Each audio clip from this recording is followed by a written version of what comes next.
দেখুন, পার্টি চলতে থাকে, লড়াই চলতে থাকে, নেতার পরিবর্তন হতেই থাকে, রেজাল্টেরও পরিবর্তন হতেই থাকে। তো এটা ঠিক যে আমরা গত 21 অবধি এগিয়েছি, লড়াই করেছি, বহু কর্মী শহীদ হয়েছেন, ঘরছাড়া হয়েছেন, বাড়ি ভাঙা হয়েছে, পরিবারে অশান্তি হয়েছে পার্টি করার জন্য। প্রায় 250 কর্মীকে বলিদান দিতে হয়েছে। তার পরিণামে আমরা 18 সাংসদ এবং 77 এমএলএ পেয়েছিলাম। কিন্তু যে কোনো কারণে হোক ওইখানে আমাদের গ্রোথটা আটকে গেছে। এবারে নির্বাচনেও ভোটের পার্সেন্টেজ একই আছে, যে 38 ছেড়ে দিয়েছিলাম আমরা 21 সালে, আর ভোট পার্সেন্টেজ 38 এবং সিট যা ছিল 77, আর বর্তমান সাংসদ গুণ করলে 7 দিয়ে প্রায় সেটাই দাঁড়ায়। তো আমরা এগোতে পারিনি এই গত 3-4 বছর।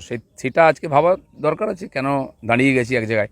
যে গতিতে আমরা এগোচ্ছিলাম, সারা দেশে তো আলোচনার বিষয় ছিল, কর্মীদের মধ্যে উৎসাহ ছিল, এবারে আশাও করেছিলাম সবাই। কিন্তু আমার মনে হয় কোথাও না কোথাও ফাঁক থেকেছে, লড়াই সেভাবে হয়নি, সব কর্মীরা নামেনি। এটা নিয়ে চিন্তাভাবনা করার দরকার আছে, গতি যেন রুদ্ধ না হয়ে যায়, তাহলে তো কর্মীরা হতাশ হয়ে যাবেন। অসম্ভব কিছু না, সব জিনিসের প্রভাব পড়ে। এটা ঠিক হয়েছে কি ভুল হয়েছে বাংলার মানুষ, আমার কর্মীরা বলবেন। আমাকে পার্টি যখন যে কাজ দিয়েছে আমি সেটা নিষ্ঠার সঙ্গে করেছি। দিলীপ ঘোষের কাজে 1% কখনো ফাঁকা ছিল না।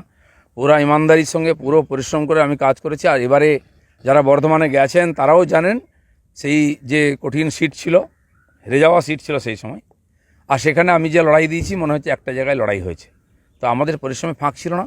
বাকি নেতৃত্ব, পরিবেশ ইত্যাদি পলিসির উপর নির্ভর করেছে যে কেন রেজাল্ট এরকম হয়েছে, সেটা যারা চিন্তাভাবনা করেছেন, যারা পাঠিয়েছেন, তারা ভাববেন। আন্দামান আগেই ঘুরে এসছে দিলীপ ঘোষ, যেন কালাপানিটা আমি জানি, আর কেউ জানে না। আর রাজনীতিতে এটা অসম্ভব কিছু না। রাজনীতিতে চক্রান্ত, কাঠিবাজি, এটা রাজনীতির অঙ্গ। আমি সেভাবেই নিয়েছি। আমি পুরো পরিশ্রম করেছি, কিন্তু সফলতা আসেনি।